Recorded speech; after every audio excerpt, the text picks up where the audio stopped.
Hey everybody, welcome to episode 24 of Let's Play Kerbal Space Program. We have our Duna bound ship here, basically ready to begin this maneuver to go to Duna. We have a 1 minute and 41 second burn to change our maneuver such that we're actually getting ourselves an encounter over here at Duna. We want to get ourselves inserted into Duna orbit, into Ike orbit, and for these contracts that we have going on, basically achieve orbit around Duna, transfer or recover science data from around Duna, and the same for Ike.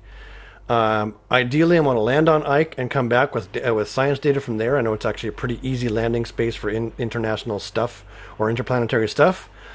We're coming up on the node in T-minus 1 minute, which means at about, it's a 1 minute and 41 second long burn, which means at about, I think 50 seconds would be good. I'm not sure what my fuel consumption rate is going to look like, so we need to take a look at that. Okay, here we go.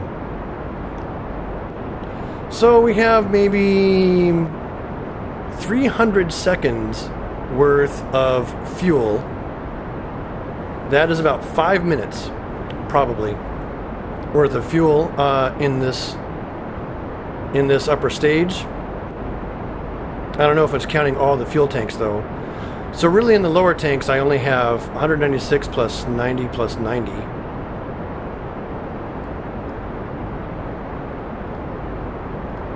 So 180 plus another 180 is 360. So about 200 seconds worth of fuel there, which is about 2 minutes. So I have to be keeping an eye on that. This might not be quite enough fuel for this interplanetary mission. That's okay. Actually, I think it's going to be alright. I mean, we're not burning much fuel here, and obviously the more fuel we burn, the lighter the ship gets. We only have 30 seconds to go on this, and I know that we have maybe 90 seconds worth of fuel in this reserve tank right here. Duna has the same gravity, I think is about 1/3 of Kerbal. I don't know exactly. Someone can fact check that and correct me on it, which means it's kind of on par with the moon, if I remember correctly. Maybe a little more than the moon. Okay, I want to do the rest of this from the map and make sure I get this perfect. In fact, we already have an encounter. I'm not going to touch it. I'm not going to touch it. I'm not going to touch it. We're going to Duna. So this is an exciting start off to episode 24. Our new ship, the Explorer 1, is Duna bound with a lander craft available, fully stocked with fuel. I might consider just landing on Duna. The interesting thing is that these contracts for Duna and Ike both pay out about the same. So Ike is much easier. It'll leave me much more fuel and stuff. And things like that, but we'll see how it actually goes. Right now, I'm going to fast forward time until I get to this Duna encounter, so hang tight for that. Every once in a while, we got to take a moment to appreciate the visual style of this game. You know, things are parts and stuff are a little bit on the toy side, but it's like kind of like a highly detailed Lego set with the amount of detail and stuff you get that's available for these ships. And over here, you can see Duna and Ike hovering. If I take a look at the map, we see that we're about as far away from so the distance from Duna Encounter to the Periapsis is about the same as the distance from Duna Encounter to where we are right now. So what I'm actually going to do is trim myself a better Periapsis by aiming towards the sun. So we'll just flip our ship around here, let our pilot get our ship oriented the right direction. Is using too much maneuver.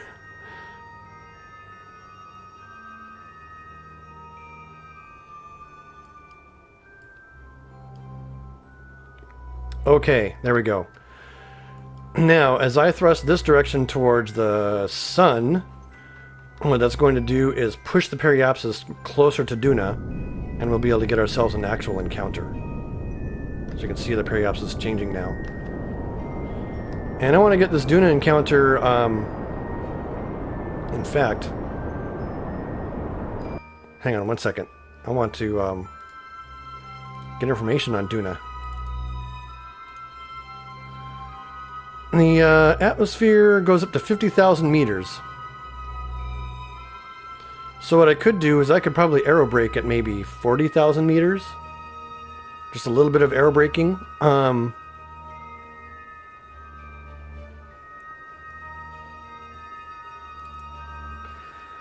Or I can just go ahead and do it the hard way. I won't worry about aerobraking just yet. It's a pretty advanced technique, and I don't have the information on when the best aerobraking time would be. So we are going to be using some of this fuel here to get this periapsis down. So I'm doing it far away from the encounter because it's actually much more efficient at this point than it would be later on. Right? If I did it at the encounter, then it would take more time to actually get this done. And this is actually probably going to use up a fair bit of fuel to get things where I want. And we are chewing through this stuff now. Just making a long burn to get this periapsis down to where it needs to be. And I'm noticing that I'm using up an awful lot of fuel to do it. Okay, we're down to about maybe 60 seconds worth of fuel now. At least we're down to 60 seconds in the main craft.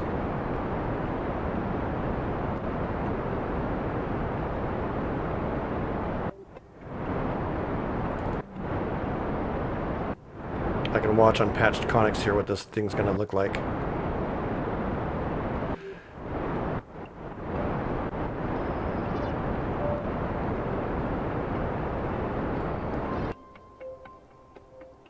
Now what I could do, I'm going to go ahead and do that actually. I'm going to use Ike as a gravity assist.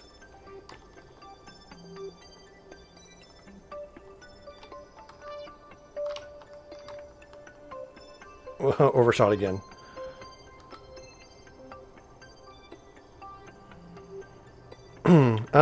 So what we're going to do is we're actually going to set Ike as our target.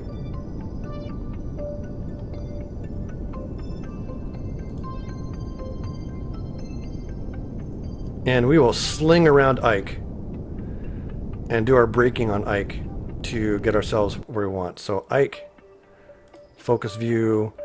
Ike is 130 kilometer. No, wait. Sphere of influence. Oh well, it'll tell us here that what our periapsis is.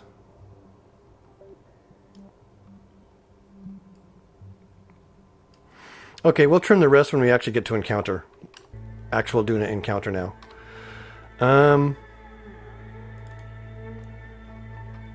So we're heading into Duna encounter now. We'll just fast forward time really quick. I'm not going to bother skipping this part. And then once we get in here, now we trim once again for Ike.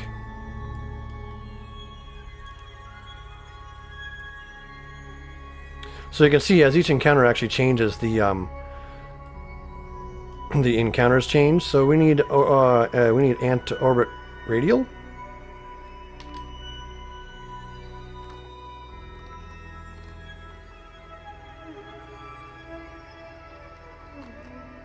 Yeah, orbit radial.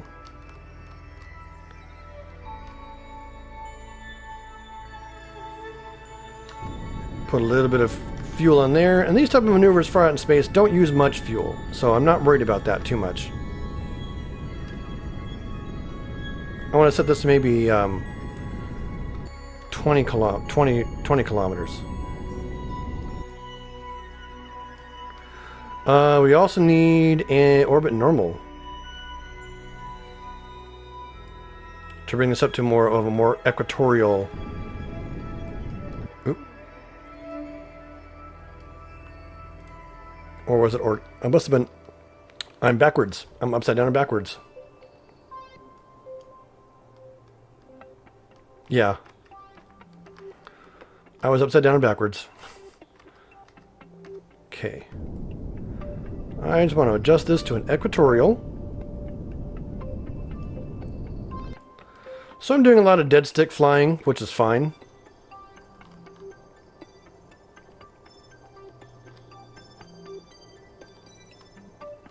It's actually a good skill to have. I mean, I could plan this all out on a maneuver node first.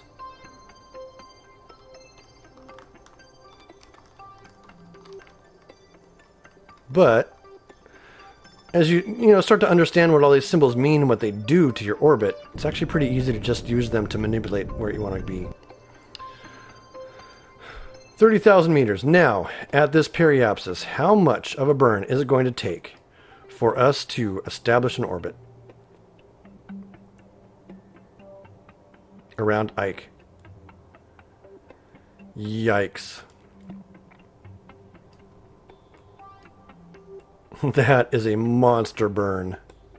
2 minutes, 30 seconds to pull this off.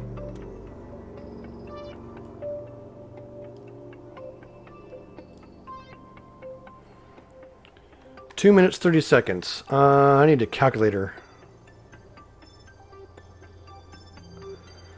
Not calendar. Calendar is exactly not what I need. Calculator. 61 divided by 1.37. So we only have 44 seconds worth of fuel on our main ship here. And we do have all this fuel down on the lander.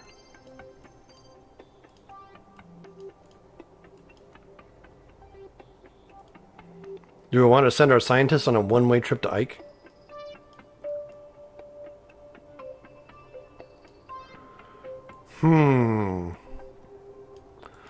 Well, we're in Duna's sphere of influence right now, so let's observe mystery goo.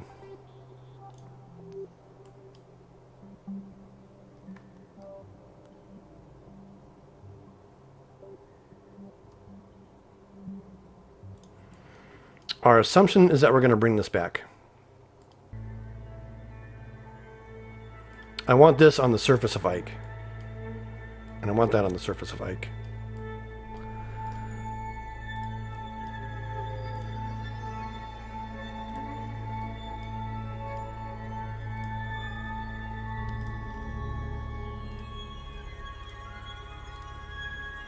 Transmitting on some stuff from Duna.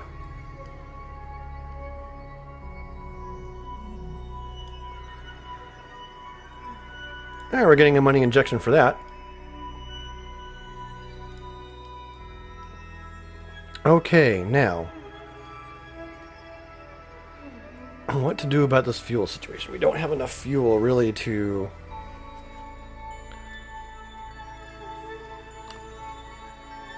basically set on a flyby.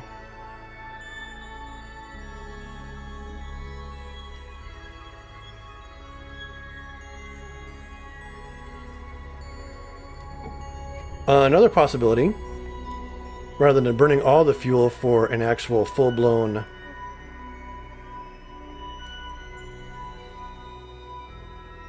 so that's still 2 minutes and 12 seconds.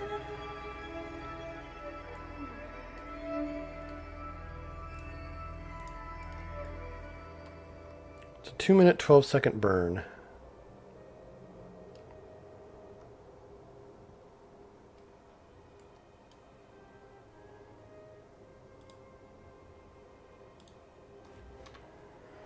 I think I'm going to go ahead and save my game and try for an aerobrake maneuver. If I can get my periapsis to Duna to 40,000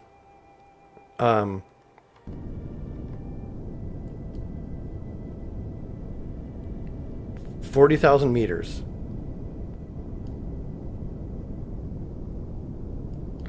That should actually give us an aerobrake, I think. I'm willing to find out. So aerobraking is a pretty advanced technique, and what it actually does is it uses the atmosphere to slow you down. Basically, it's like doing a re-entry like we do in Kerbal in Kerbin, but instead of landing, we are just setting ourselves up just low enough to have the atmosphere slow us down or bring us into a capture. Oh, you know what I could do?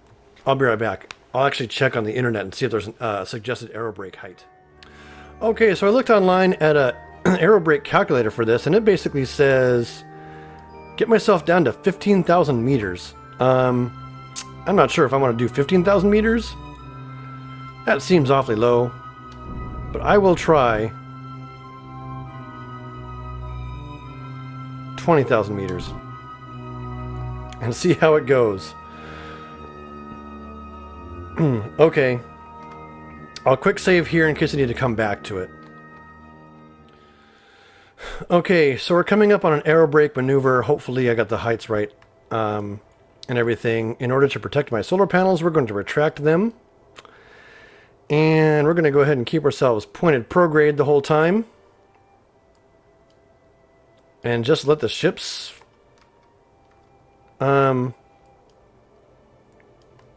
drag do its work. In fact, I'll turn off SAS and let it sort of tumble in the atmosphere. Fast forwarding to the actual encounter hit, which is coming up shortly. Boom. We are now in the atmosphere. And our periapsis is still a ways away. So we're just going to keep an eye on this it's kind of dark on this view, so we'll keep an eye on this encounter from here to see what it actually looks like over time. I'll time lapse this recording when the actual air brake hits and stuff and see how we actually do, but so hang tight for that. Okay, so we tried it once and went through the thing. I've reloaded the quick save because we didn't actually end up capturing at all. So we're going to try again at 15,000 meters. Whoa. You know what I need to do? I need to turn on RCS. I need to go to docking control. So I'm just pulsing my RCS here to try to get this periapsis to where I want.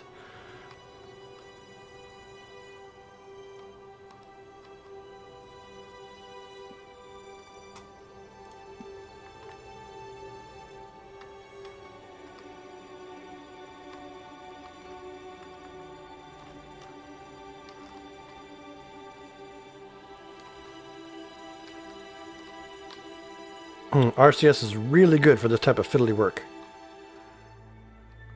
13, 14, 15. Okay. All right. We'll fast forward, get ourselves in here. So hang tight. Okay, we're out of this aero capture, and we didn't actually capture. So I'm curious to know how much of a burn it takes to actually to get ourselves in orbit.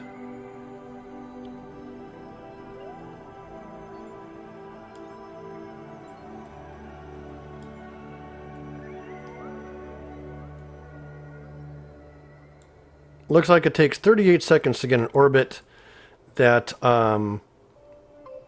has a potential of intersecting Ike.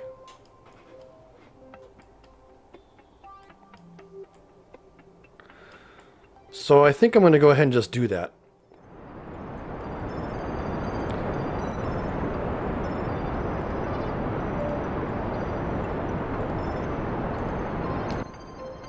We must be cross-feeding from the lander, which is unfortunate. Go ahead and disable that cross-feed for now, and we'll use the rest of the fuel that's in here. And we'll go ahead and leave that apoapsis out there by Ike. I'm going to fast forward to that apoapsis and get this orbit up to snuff, so we don't end up aerobraking any further.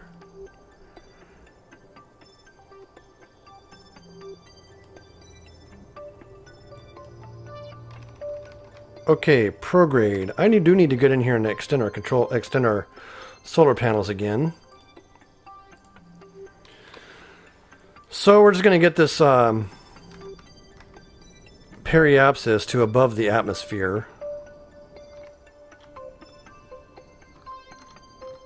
60,000 meters should be fine. All right. Now, let's go ahead and get our fuel retransferred to the places that it should be. One thing I do want to do, actually, is rebalance all these tanks. So I'm going to pull them in here until they're full, and then push out. And that'll push out equally to both tanks.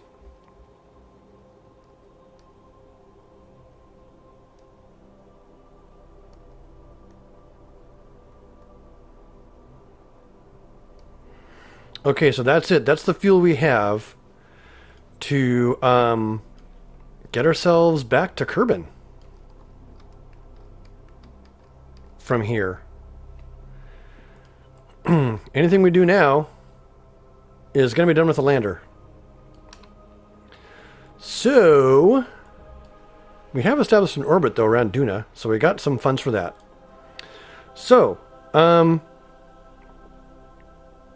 don't particularly need a pilot. The scientists can actually do that. Can I just go like this and like this? And I want to grab all the monopropellant. No, this thing's got plenty of monopropellant.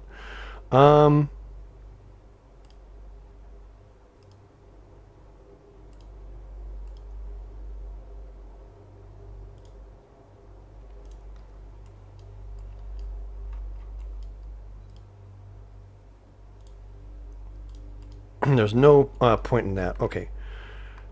Let go. And we're going to go ahead and have you carefully head over to the lander.